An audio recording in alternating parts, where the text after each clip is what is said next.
Imagine a wedding party. The most powerful politicians, generals, and religious leaders are all in one room. In the center of the table is a beautiful lamp. But inside that lamp is not just oil, it's nitroglycerin.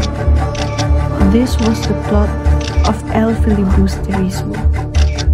It was supposed to be the end of the Spanish colony, but it failed. Why?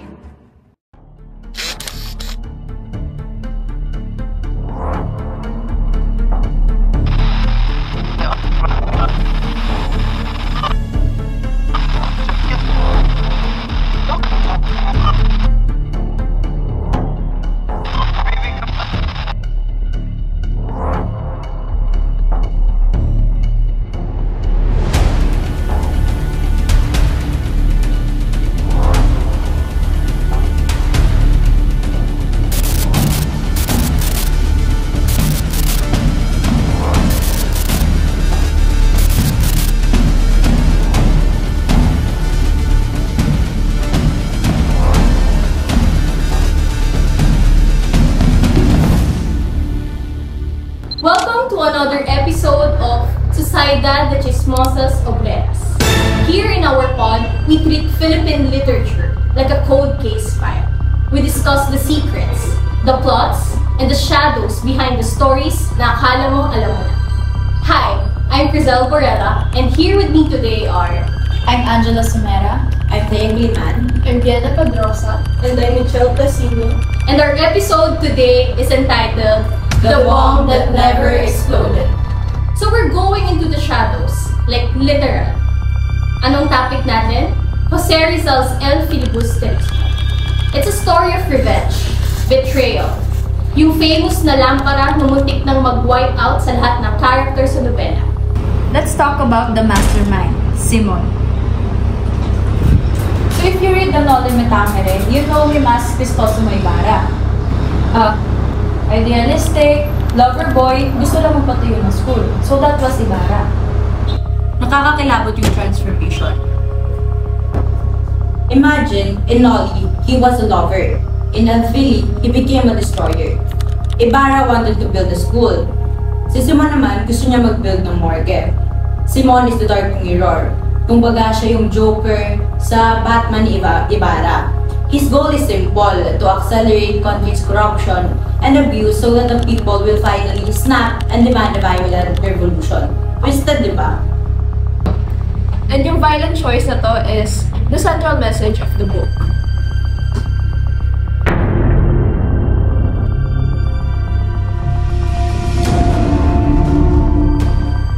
El Fili is Rizal's exploration of violent revolution and its consequences.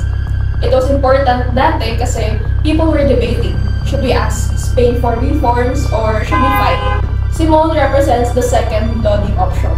The book is Rizal's dark warning about what happens when peaceful men are pushed to their limits. 13 years of plotting.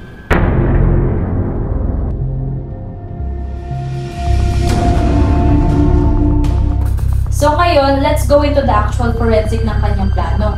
How did the bomb work? And most importantly, how did it stop? Who stopped it? The weapon. That is the centerpiece. Who stopped it? The bomb.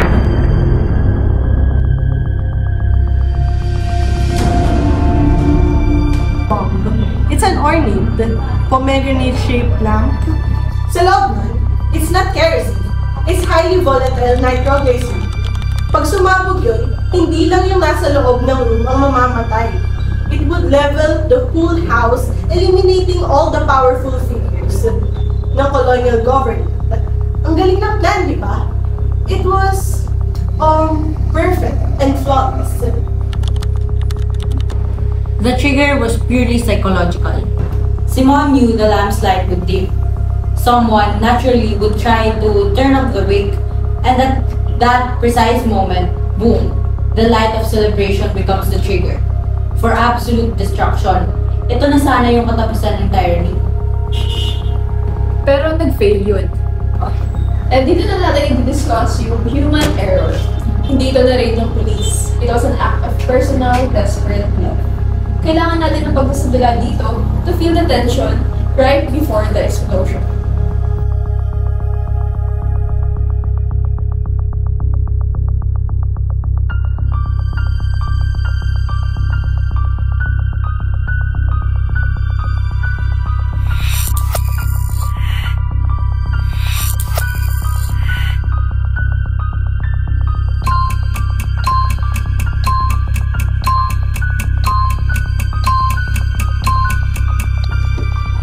Hintayin na lang natin.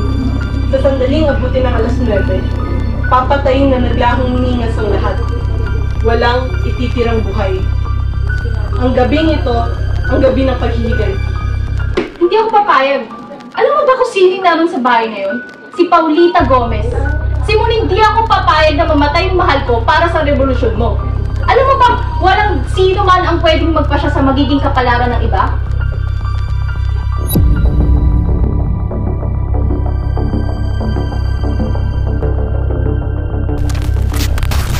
That was Isagali, the ex-boyfriend. Kahit pa pinaksalang ni Paulita ang iba, he still looked at her to rush in, snatch the bomb, then throw it into the river.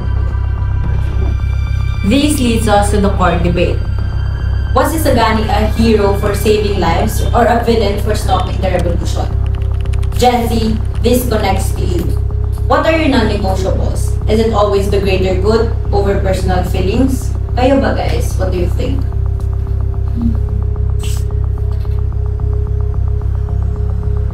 The main message here is that Rizal shows a revolution.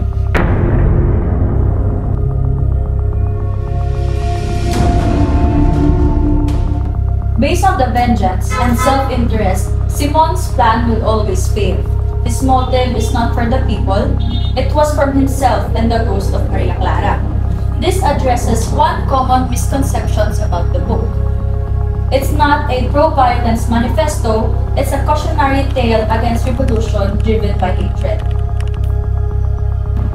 Yung failure ng lamp, yun mismo ang evidence.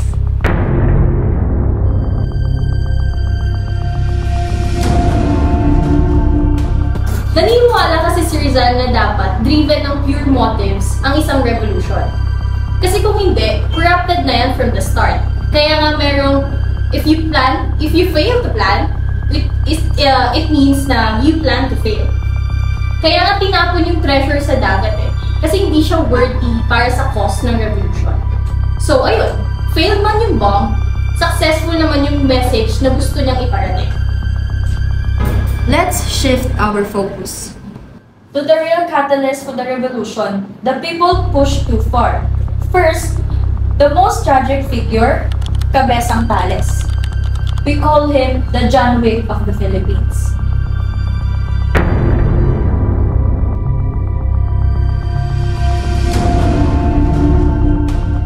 Si Tales, he was the ultimate tragic figure.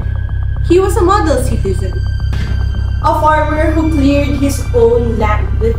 Pero inagaw ng mga praile yung lupa niya.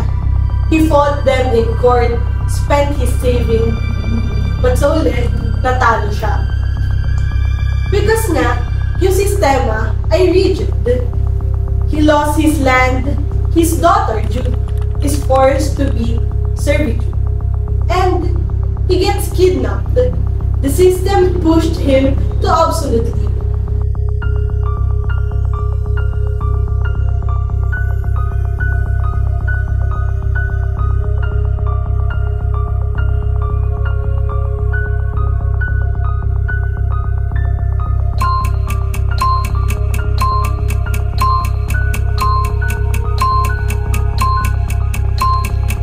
Wala na akong ibang paraan. Hiningi ko ang lupa ko na maayos. Sumunod ako sa batas. Pero ang batas ay nasa kamay ng mga magdanakaw. Kukunin ko ang aking revolver. Hindi ako magdanakaw, Simon. Kukunin ko lamang ang kinuha sa akin. Simula ngayon, ang hustisya ko ay galing sa dulo ng aking bolo.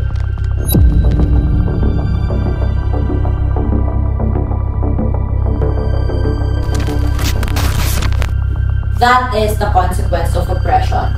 Tales represents the ordinary Filipinos who tries to be good but is forced into violence. He's the physical embodiment of the saying, oppression creates the rebel. And then there are the students, Basilio and Isagani. Basilio represents apathy. He just wants to graduate, be a doctor, and live peacefully. He ignored the oppression until tragedy hits him personally. Judy's death and his imprisonment. He is the Gen Z parallel. I don't care about politics, I just want to work and live my life. That's a huge modern connection. Basilio is a Gen Z who gets caught in the trap. Yung kawalan niya ng pake, yung dahilan kung bakit siya naging vulnerable. Kawalan ng pakialam sa politics, is a political stance. And it allows the abuses to continue unchecked. The pain of Basilio and Tales is good. Si Isagani naman, siya yung passionate idealist. Ang gusto niya lang naman ay peaceful change at better future para sa lahat. Pero sa huli, mas nangimbabaw pa rin yung pagmamahal niya kay Paulita kaysa sa commitment niya sa bayan. Pinapakita lang nito na kahit gaano ka pa patriotic, pwede ka pa rin bumigay dahil sa love at heartbreak. Okay, now we get into the quieter details. Those Easter eggs and small clues Rizal tucked into the manuscript. They don't jump out at first, but once you see them, they change how you read the story. So ito ba yung trivia, mga gano'n? Yes! So ako, ang trivia ko is what we call the missing pages. Alam niyo ba na, di ba nung Noli, meron sponsor si Rizal, si Maximo Viola, para mag-print nung Noli Me Tangere niya. Pero this time, sa LPD, Rizal was so broke na habang nagpiprint siya, kailangan niyang pumili ng mga part ng nobela na kailangan niyang hindi nag-print, gaya ng forward and warning. He was literally rationing his funds na isi-save niya na lang yung mga importanteng part at iiwan niya na lang yung mga forward. Ano? So, anong trivia mabibigay mo ka? Next trivia, yung The Savior. The unsung hero was Valentin Ventura. He sent Rizal the money to finish the printing, pero si Rizal, out of gratitude, actually tore out the pages. So, balik pinunit niya. He had already signed and gave them to Ventura. The book almost didn't see the light of the day. Now for our trivia number 3, the dedication error. Rizal dedicated the book to Tom Purza. Alam naman natin, si Gomez, Burgos, Zamora. Yung madyoka? The martyr Ritz. But check this out, guys. He got their ages wrong in the dedication. Why? Because he was writing from memory and intense personal anger, not from precise historical records. It shows na grabe yung emotional depth ng mga sinulat talaga ni Rizal.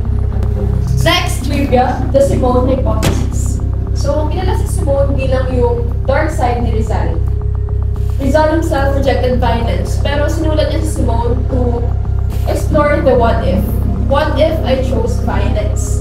Simone feels because Rizal believed that people were not yet educated and unified enough for a revolution to succeed. Sa tingin niyo, kung nabubuhay si Rizal ngayon at gumagamit siya ng social media, ano kaya siya? Ano siya sa TikTok? Feeling ko siya, travel vlogger kasi palit-palit Of Rizal. Tama. Vlogger. Pero ako feeling ko magiging politiko siya. Pwede. Makes sense. Feeling ko siya yung nagsasabi ng iba't ibang languages eh. Ang dami niyang Yung mga nagko-correct ng grammar. May mga point kayo pag pinagsama-sama yun. Pero sa tingin ko, hindi siya magiging generic vlog. Pwede siyang siya yung tipo ng tao na nagpo-post sa Twitter. Nakikita natin yung may malalalim na salita, may malalalim na meaning yung bawat salita niya. Kung sino sa TikTok, di ba yung mga vlogger, hindi vlogger, Yes. vlogger. Pero kung magiging vlogger naman siya, pwede siya yung specialized investigative vlog, yung mga ganon. And gumagamit ng malalalim na political stance. Yes. Tsaka yung mga satire sa TikTok na nag-expose ng injustice. he would be the ultimate intellectual influence. Okay, so now that we have already discussed the dark storyline and yung mga secret ng bawat characters and also trivias sa likod ng pag-publish at pagsulat ng El Filibusterismo, the last thing that we need to know and the listeners need to know is that how did it end ba talaga? So, ikaw, anong sasabi? So, it ended it with a bang, but with a whisper. Simon takes poison, and Father Florentino throws the jewels into the Pacific Ocean. Pero teka, eto lang, let's come to think of it. Why should the Gen Z really care about a failed revolution from the 1890s pa and from a fictional book? Here's the reality check. We're living in Simone's world right now. Everything happening right now, sa Philippines pa lang to hindi pa to worldwide. Grabe na yung kaliwat ka ng korupsyon, pati na rin yung hindi natin pagkapantay-pantay for karapatan. Isipin nyo, si Simon is the ultimate representation of rage. Yung galit. Pag nagsuscroll tayo sa Twitter, TikTok, di ba ang lakas makasimon? You see injustice, corruption, traffic, pagtaas ng presyo. And ang gusto lang natin, masunog yung sistema. We had numerous rallies for this year alone. We want instant change. Gusto natin cancel agad. Action agad kapag may problema. Pero kasi, si Rizal, he is warning us. And for him, if our method of changing society is through hate, violence, or just pure toxicity, walang mangyayari talaga. Simon had the money, the connections, and the clout.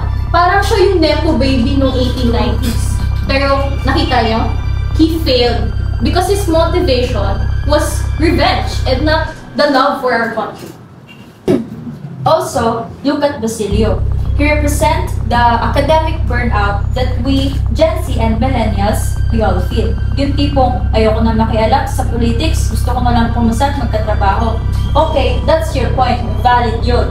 But El Filibusterismo teaches us that ignoring the problem won't save you. The problem will eventually knock on your door just like it did for Basilio. So, for us Gen Z, the challenge of Elfie is this. Don't be a Simon who destroys. Don't be a Basilio who ignores. Be the youth that Padre Florentino called for. Yung handang ibuhos ang dugo, not literally but syempre for your passion, your skills, and your voice for something that is good and constructive. Tulad nga ng sabi ni Padre Florentino, where the youth will consecrate their golden hours, their illusions, and their enthusiasm for the welfare of their native land. So, we'll leave you with this question. Kung lumutang yung mga accessories ni Rizal, worthy ba tayo gamitin yun? O gagamitin lang natin yun para sa sariling kapakanan natin? Okay, so we have reached the end of this episode. And we have successfully discussed the summary of El Filibusterismo. And we hope that you found this discussion as engaging as we did. So, it is truly an inspirational and powerful novel from Dr. Jose Rizal, as evidenced naman from Noli and now El Fili. So, I must say, see you all in the next one. Bye! It's a wrap!